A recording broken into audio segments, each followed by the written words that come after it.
Hey everyone, I hope you guys are doing very good. आज इस video में हम लोग बात करने वाले हैं रीअरेंजमेंट ऑफ कार्बोकैटायन की, कि कभी भी किसी रिएक्शन में हमारा अगर कार्बोकैटायन फॉर्म हो रहा है तो वो किस तरह से या किस टाइप से रीअरेंज होकर एक स्टेबल कार्बोकैटायन में पहले कन्वर्ट होता है और उसके बाद आगे की रिएक्शन हमारी प्रोसीड होती है।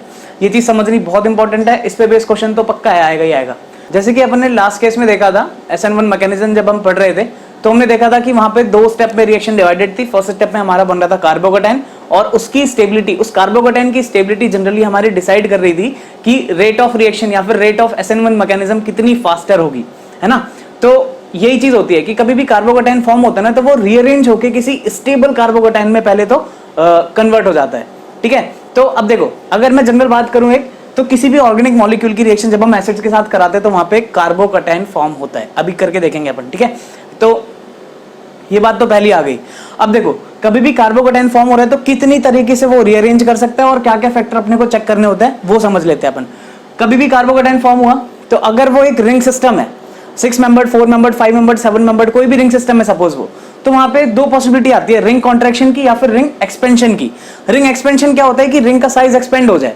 मतलब अगर छोटी रिंग है, जैसे 4 मेंबर्ड है या 5 मेंबर्ड है, तो वो बड़ी रिंग के साइड, मतलब 6 मेंबर्ड रिंग के साइड एक्सपेंड करने का ट्राई करती है, ताकि जो हमारा सिस्टम है वो एक ओवरऑल स्टेबिलिटी को गेन करे, है ना। क्योंकि 6 मेंबर्ड रिंग में जो रिंग स्ट्रेन होता है वो बहुत कम होता है। वैसे अगर मैं बात करूं रिंग कॉन्ट्रैक्शन की, ये कब देखना है अपने को, तो जैसे हमारे पास 8 मेंबर्ड रिंग है या 7 मेंबर्ड रिंग है, 9 मेंबर्ड रिंग है, तो वो अगर कार्बोकैटायन फॉर्म होता है तो वहां पे हाई पॉसिबिलिटी होती है कि वहां पे हमारा रिंग कॉन्ट्रैक्शन हो जाए, ताकि वो थोड़ी और स्टेबल रिंग सिस्टम के साइड जा सके, जो कि हमारा 6 मेंबर्ड रिंग होती है।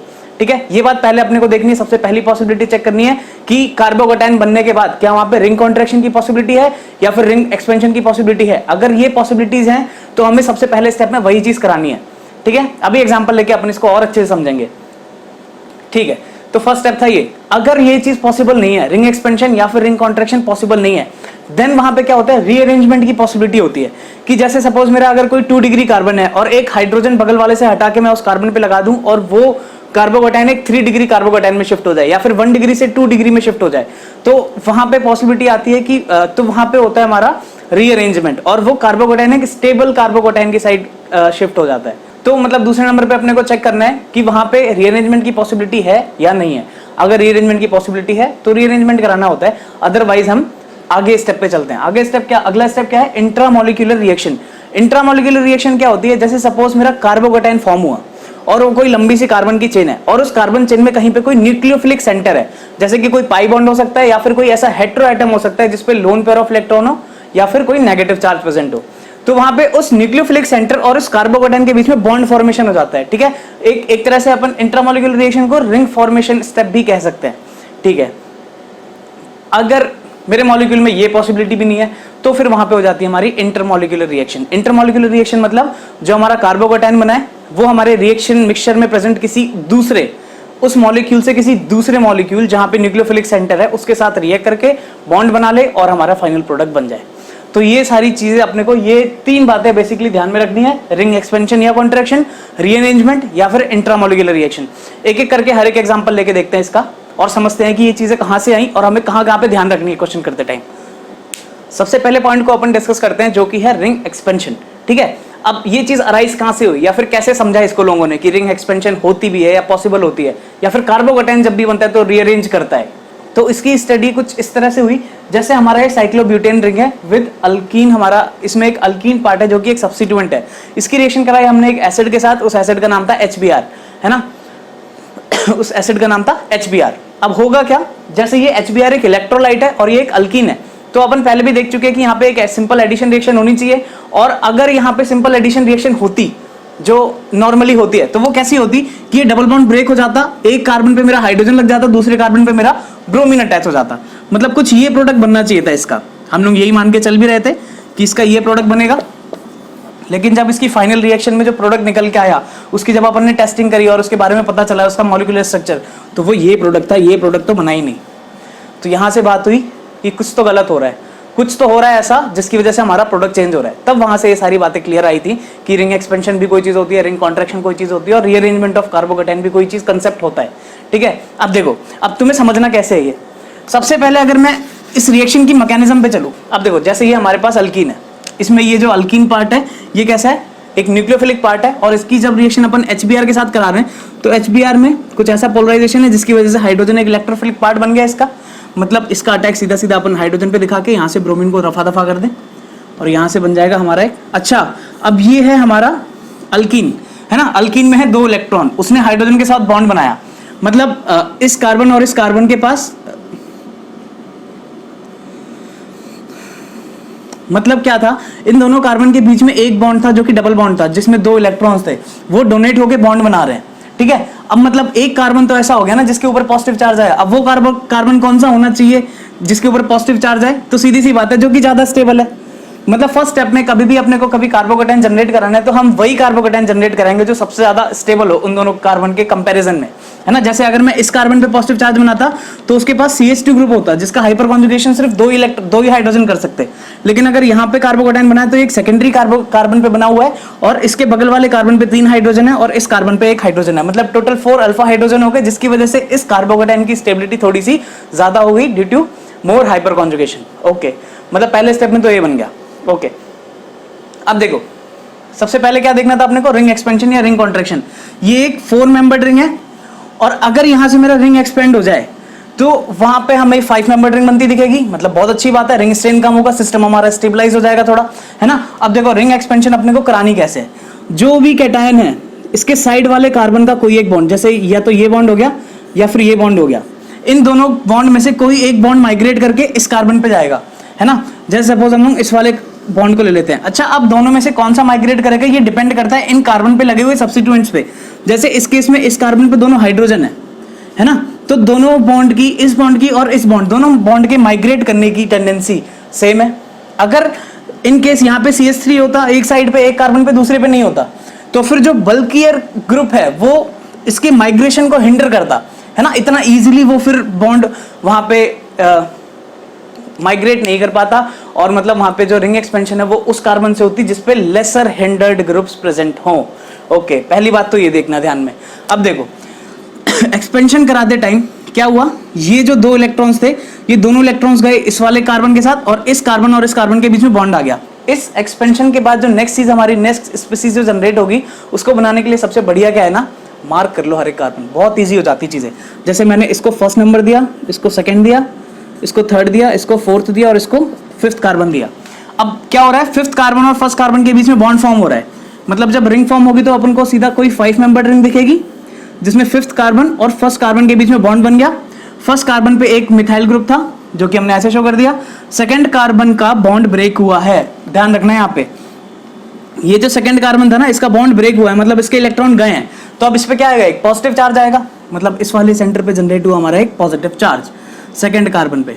3rd carbon as it is वैसे ही है, 4th कार्बन भी वैसा का वैसे ही है, इनमें तो कुछ हुआ ही नहीं, ये तो बेचारे गरीब ऐसे ही पड़े हुए थे, ठीक है। अब देखो तो ये सिस्टम हमारा बन गया। अब इसके बाद नंबर मिटा दो, थोड़ी सी पेंसिल पेपर पे प्रैक्टिस करना तो ये चीज इजी हो जाएगी थोड़ी रिंग एक्सपेंशन की, और इस चीज पे बेस तुम्हें क्वेश्चन प्रीवियस ईयर में जरूर दिखेंगे, ऐसा हो ही नहीं सकता, ठीक है।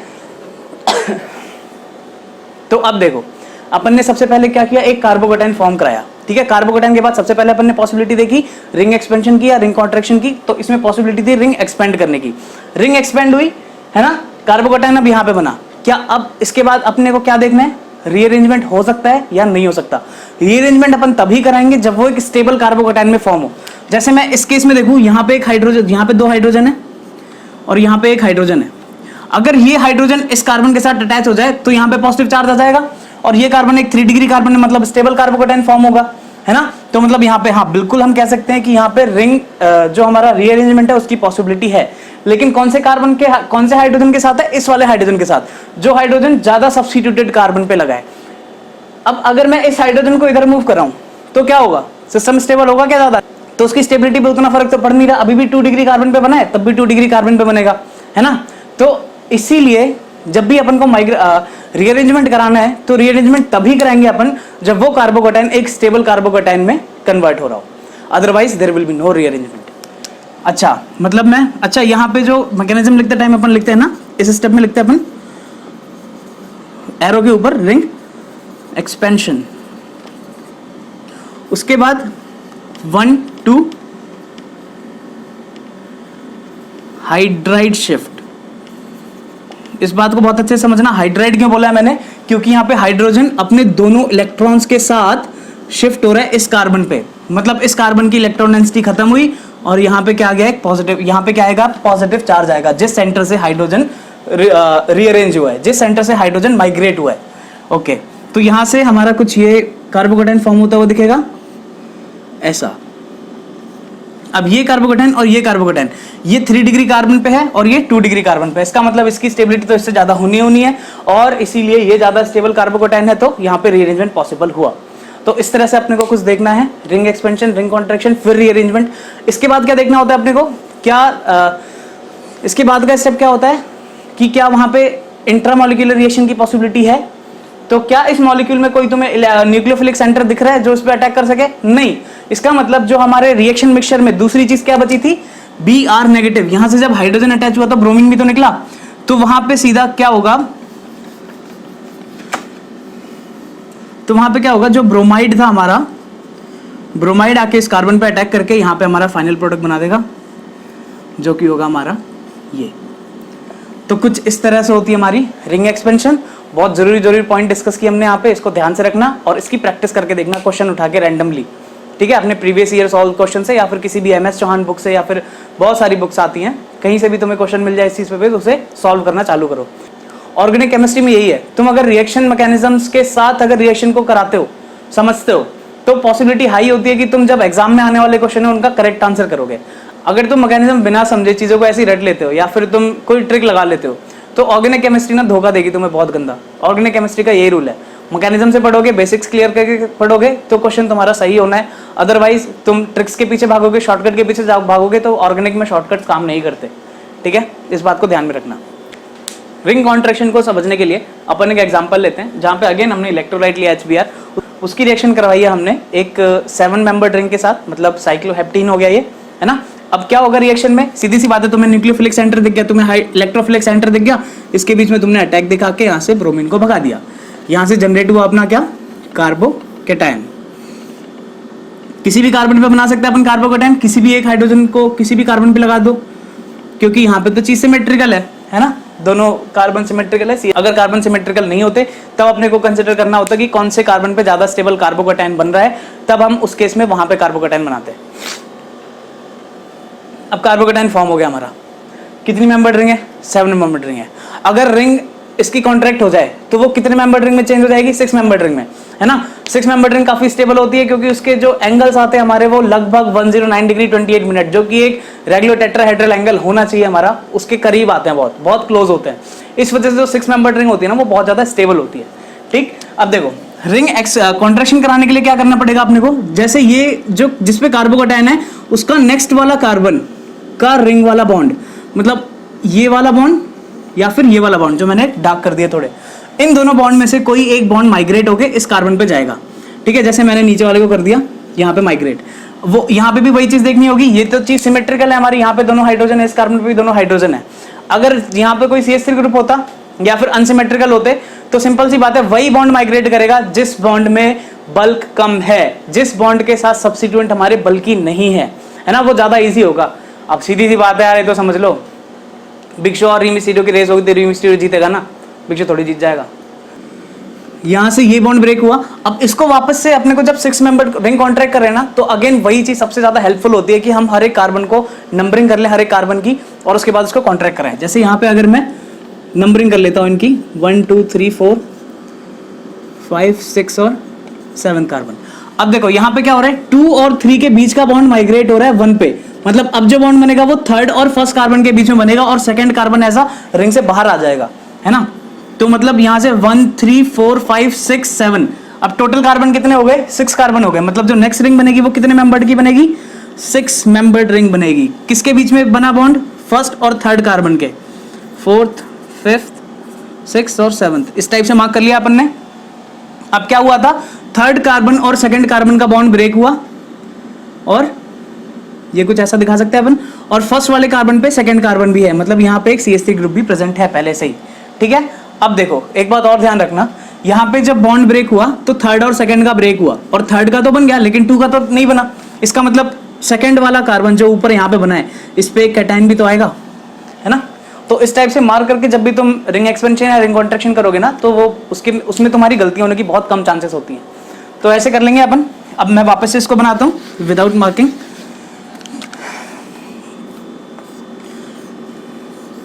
मतलब यहाँ से जो नया कार्बोकैटायन जनरेट हुआ वो कुछ ऐसा जनरेट हुआ। क्या इसमें पॉसिबिलिटी है? नेक्स्ट स्टेप में क्या देखते हैं इसके बाद? रीअरेंजमेंट, है ना। मतलब रिंग एक्सपेंशन रिंग कॉन्ट्रैक्शन के साथ ही हमने क्या चीज कवर कर ली? रीअरेंजमेंट भी।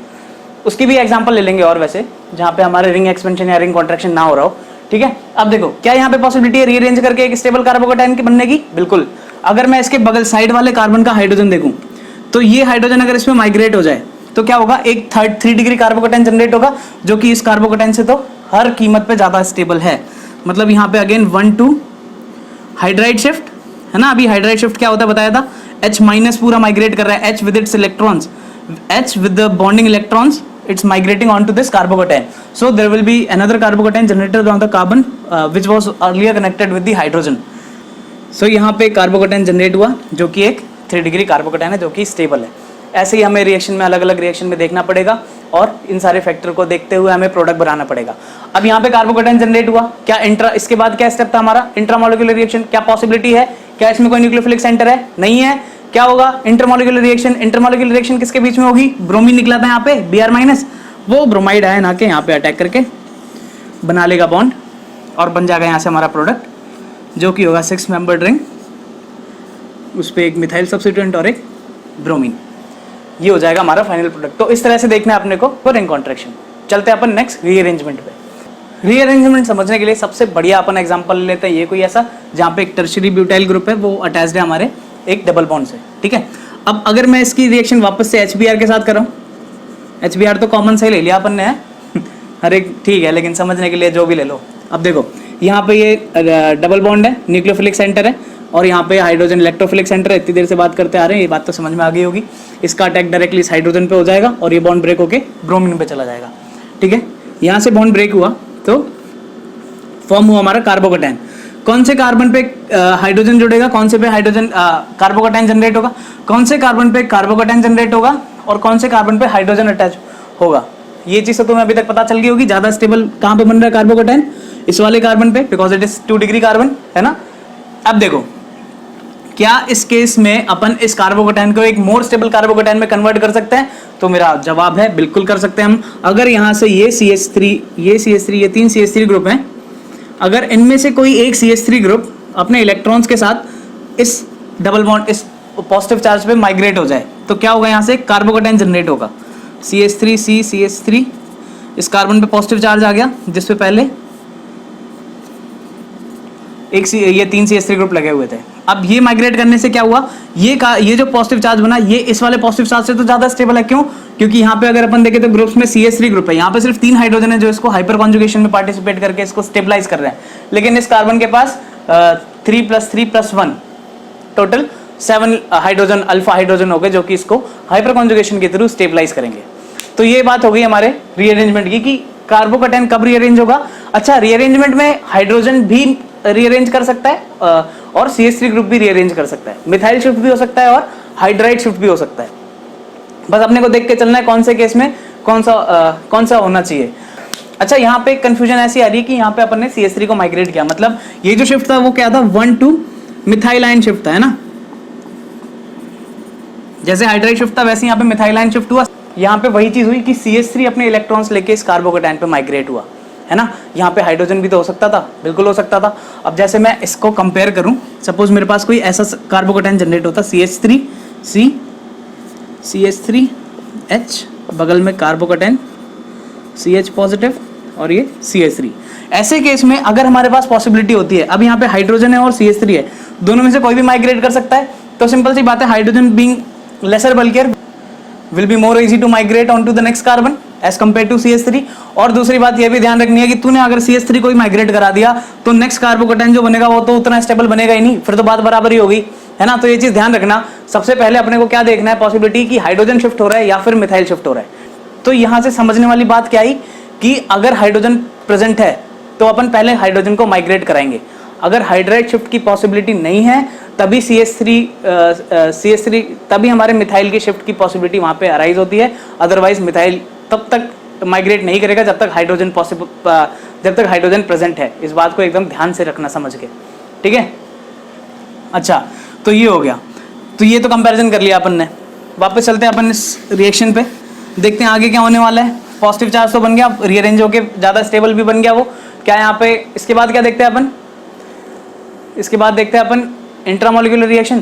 पॉसिबिलिटी नहीं है, है ना, मतलब इंटरमोलिकुलर रिएक्शन होगी। इंटरमोलिकुलर रिएक्शन में क्या होगा, ब्रोमाइड आयन निकला था, वापस से आके ब्रोमाइड आयन ऐसे चिपक गया, बोल दिया मेरे को पॉजिटिव चार्ज चाहिए, और बना लिया उसने एक बॉन्ड, जिससे कि बन गया हमारे यहाँ पे फाइनल प्रोडक्ट।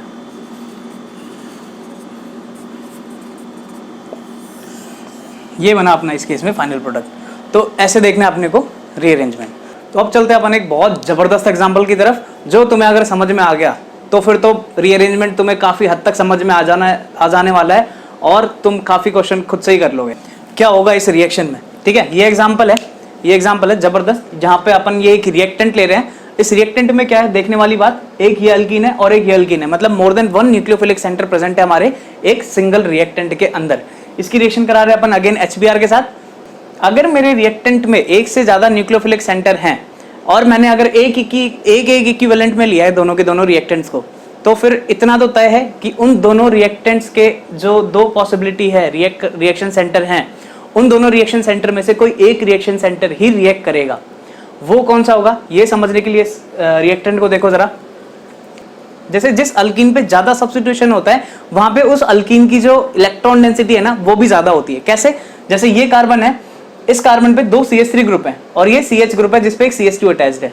वैसे ही मैं अगर इस अल्कीन को इस अल्कीन के साथ कंपेयर करूं, तो इस कार्बन पे एक CH2 ग्रुप है और एक हाइड्रोजन है, ये और ये तो सेम हो गए। लेकिन इस वाले कार्बन पे क्या है, दोनों हाइड्रोजन है। मतलब डिफरेंस कहां पे आ रहा है, इस वाले कार्बन पे और इस वाले कार्बन पे, है ना। और ये डिफरेंस बहुत मेजर डिफरेंस है, यहाँ पे दोनों हाइड्रोजन है और यहाँ पे दोनों CH3 ग्रुप है। इन CH3 ग्रुप से क्या हो रहा है, ये CH3 ग्रुप इस sp2 hybridise carbon which is an alkene, इसके साथ हाइपर कॉन्जुगेशन कर सकते हैं।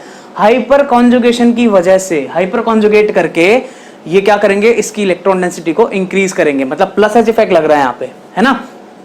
अब देखो, अब मुझे इतना पता चल गया कि मेरे एक रिएक्टेंट में 2 ऐसे रिएक्टिव सेंटर हैं, जिसमें एक रिएक्टिव सेंटर है उसकी इलेक्ट्रॉन डेंसिटी ज्यादा है किसी दूसरे रिएक्टेंट के सेंटर के रिएक्शन सेंटर के कंपैरिजन में, है ना। यहाँ पे हाइपर कॉन्जुगेशन की वजह से इलेक्ट्रॉन डेंसिटी इंक्रीज हो रही है, इसका मतलब इसकी रिएक्टिविटी ज्यादा होगी, है ना। अब रिएक्टिविटी ज्यादा है, इसका मतलब इसी का अटैक होगा हमारे हाइड्रोजन पे। सबसे पहली बात ये समझ लेना। अपन को पहले ही क्या पता चल गया कि इस वाली अल्कीन की रिएक्शन होनी है इस पे, इस वाले अल्कीन का अटैक इस पे नहीं होना पहले में। मतलब इस अल्कीन का अटैक दिखा दिया हमने हाइड्रोजन पे, और यहाँ से भगा दिया हमने ब्रोमीन को। इससे क्या होगा, कार्बोकैटायन जनरेट होगा।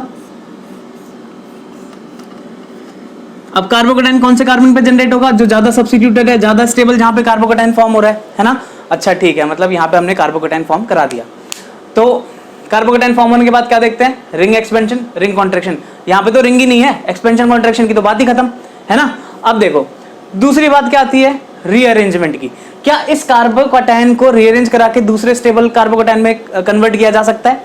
तो इसके लिए तुम्हें देखना है, बगल वाले कार्बन पे अगर मैं कार्बोकैटायन को शिफ्ट कराऊं, मतलब हाइड्रोजन यहाँ से लूं, हाइड्राइड शिफ्ट कराऊं, तो ये 2 डिग्री कार्बन है। 2 डिग्री कार्बन लेसर स्टेबल होगा 3 डिग्री के कंपैरिजन में, मतलब इस कार्बन पे कार्बोकैटायन रीअरेंज होके तो जाएगा नहीं। और अगर मैं इन दोनों कार्बन की बात करूं, तो ये तो बहुत ही ज्यादा गरीब हैं बेचारे। तो इन दोनों कार्बन की बात करूं मैं, इन पे भी अगर कार्बोकैटायन बनता है तो वो इस कार्बोकैटायन से लेसर स्टेबल होगा, क्योंकि यहाँ पे सब्स्टिट्यूशन ज्यादा है, ये कार्बोकैटायन ज्यादा सब्स्टिट्यूटेड है, और ज्यादा सब्स्टिट्यूटेड होने की वजह से इसकी स्टेबिलिटी भी ज्यादा है। तो ये बात तो क्लियर हो गई कि रिंग कॉन्ट्रैक्शन या रिंग एक्सपेंशन यहाँ पे नहीं होना, और साथ साथ रीअरेंजमेंट भी इस स्टेप में तो नहीं होना। चलते हैं नेक्स्ट स्टेप पे, जो बोलता है इंट्रामोलिक्यूलर रिएक्शन। इंट्रामोलिक्यूलर रिएक्शन क्या होगा, जैसे ये कार्बोकैटायन है मेरा, एक इलेक्ट्रोफिलिक सेंटर, और साथ में इसी रिएक्टेंट में मेरा एक डबल बॉन्ड प्रेजेंट है ना, एक पाई बॉन्ड प्रेजेंट है, जो कि एक न्यूक्लियोफिलिक सेंटर है। Nucleophilic centre, electrophilic centre same reactant के अंदर प्रेजेंट है, रिएक्शन हो जानी है। कैसे, इस डबल बॉन्ड का अटैक हो जाएगा इस कार्बन पे, और यहाँ पे हो जाएगी हमारी रिंग फॉर्मेशन। क्या जबरदस्त बात हो गई यहाँ पे, है ना। इस एक ही रिएक्टेंट के अंदर प्रेजेंट 2 रिएक्शन सेंटर अगर रिएक्ट कर जाएं, तो उस रिएक्शन को बोलते हैं अपन इंट्रामोलिक्यूलर रिएक्शन, ठीक है। अब इससे हो क्या रहा है, देखो जैसे अगर मैं इसको वापस से मार्क करूं, मार्क करके प्रोडक्ट बनाऊं तो ज्यादा अच्छा रहेगा, गलती होने के चांसेस कम है। हर एक कार्बन को मार्क कर लिया अपन ने, कोई पर्टिकुलर नंबर दे दिया 1 2 3 4 5 6 7, ठीक है। अब देखो इस अल्कीन का जब इस कार्बोकैटायन से रिएक्शन हुआ, या फिर इनके बीच में जब बॉन्ड फॉर्म हुआ, तो यहाँ पे ये अल्कीन बॉन्ड फॉर्मेशन में पार्टिसिपेट कर रहा है, अल्कीन के इलेक्ट्रॉन्स बॉन्ड फॉर्मेशन में जा रहे हैं। मतलब ये बॉन्ड, नया बॉन्ड जो 7th कार्बन से बनने वाला है वो 2nd कार्बन से भी बन सकता है और 1st कार्बन से भी, जिनके बीच में वो डबल बॉन्ड था, दोनों में से किसी से भी बन सकता है। अब हमें यहाँ पे कैसे डिसाइड करना है कि कौन से कार्बन से बॉन्ड फॉर्म होगा, तो सिंपल सी बात आ जाती है कि तुम बना के देख लो। तो सिंपल सी बात आ जाती है, तुम्हें इस तरह से देखना है, अगर मेरा 2nd कार्बन और 7th कार्बन के बीच में बॉन्ड फॉर्म हुआ तो जो रिंग होगी वो कितने मेंबर्ड की होगी, 1 2 3 4 5 6 मेंबर्ड रिंग होगी। लेकिन अगर वही मैं देखूं 1st कार्बन से 7th कार्बन के बीच में अगर मैं बॉन्ड बनाता हूं तो वहां पे 7 मेंबर्ड रिंग होगी। और इतनी बात हमें पता है कि 6 membered ring is more stable, मतलब यहाँ पे जो बॉन्ड फॉर्म होने वाला है वो 2nd और 7th के बीच में फॉर्म होने वाला है। इस बात को ध्यान से समझना। तो वही वापस से रिंग बना लेंगे। रिंग बनाने के बाद वापस से हर एक को मार्क कर दो, वापस से मार्क कर लेंगे अपन किसके बीच में बना, 2nd और 7th के बीच में बनी हमारी रिंग, है ना। 2 3 4 5 6 और 7। 2nd कार्बन पे 1st कार्बन रहेगा एज इट इज, ये 1st कार्बन है ना। अब क्या हुआ, यहाँ से बॉन्ड जो ब्रेक हुआ, 2nd कार्बन का तो बॉन्ड बन गया लेकिन 1st कार्बन का तो बॉन्ड खत्म हो गया, उसके ऊपर क्या आ जाएगा, एक पॉजिटिव चार्ज आ जाएगा। ठीक है, ओके। अब मैं वापस से इसको बनाता हूँ विदाउट नंबर्स। नंबर से तुम बनाने की कोशिश करना जब भी तुम प्रैक्टिस कर रहे हो, ये चीज बहुत हेल्प करेगी तुम्हें एक करेक्ट प्रोडक्ट बनाने में।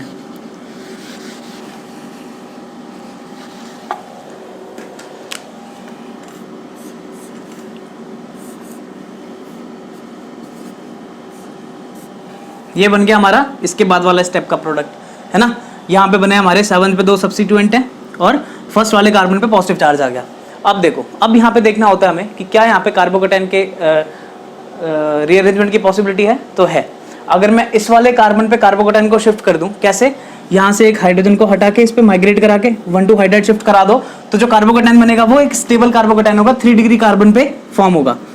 मतलब यहाँ पे क्या हो जाएगा अपना 1 2 हाइड्राइड शिफ्ट, और यहां से फॉर्म होगा अपना एक स्टेबल कार्बोकेटाइन। कहानी खत्म होने को आ गई। अब क्या होगा, जो हमारा ब्रोमाइड था वो आके इस पे अटैक कर देगा और यहां से बन जाएगा हमारा फाइनल प्रोडक्ट। यहां से हमारा बना फाइनल प्रोडक्ट जो कि है ये। तो ये बन जाएगा हमारा कुछ फाइनल प्रोडक्ट इस तरह से, है ना। इस कार्बोकेटाइन पे आके ब्रोमीन अटैच हो गया और यहाँ पे कार्बन ब्रोमीन का बॉन्ड बन गया। तो यही बात आती है अपनी कार्बोकेटाइन के रीअरेंजमेंट पे। हर एक पॉइंट को अच्छे से समझने की कोशिश करना और इस पे बेस क्वेश्चन देखना प्रीवियस ईयर, या फिर जो भी तुम्हारे पास बुक है, MS चौहान हो गई, या फिर कई सारी बहुत सारी क्वेश्चन बुकलेट आती है हमारी ऐसी। अगर मैं बात करूँ, मैं कौन सी तुम्हें बोलूँगा, तो मैं बोलूँगा MS चौहान करो और प्रीवियस ईयर क्वेश्चन करो, वो ऑर्गेनिक केमिस्ट्री की काफ़ी सफिशिएंट है। अगर तुमने इतना कर लिया ना तो JEE मेंस एडवांस सारे क्वेश्चन लगभग हो जाने तुमसे। तो इस वीडियो को यहाँ तक रखते हैं, नेक्स्ट वीडियो में मिलते हैं अपन SN1 वर्सेस SN2। मतलब कि कभी हमारी सब्स्टिट्यूशन रिएक्शन हो रही है तो हम किन फैक्टर्स को देख के, without knowing the experimental data, हम किन फैक्टर्स को देख के बता सकते हैं कि कौन सी मैकेनिज्म हमारी वहां पे फॉलो होनी है, SN1 या फिर SN2। तो मिलते हैं नेक्स्ट वीडियो में। Keep learning, keep loving chemistry, take care.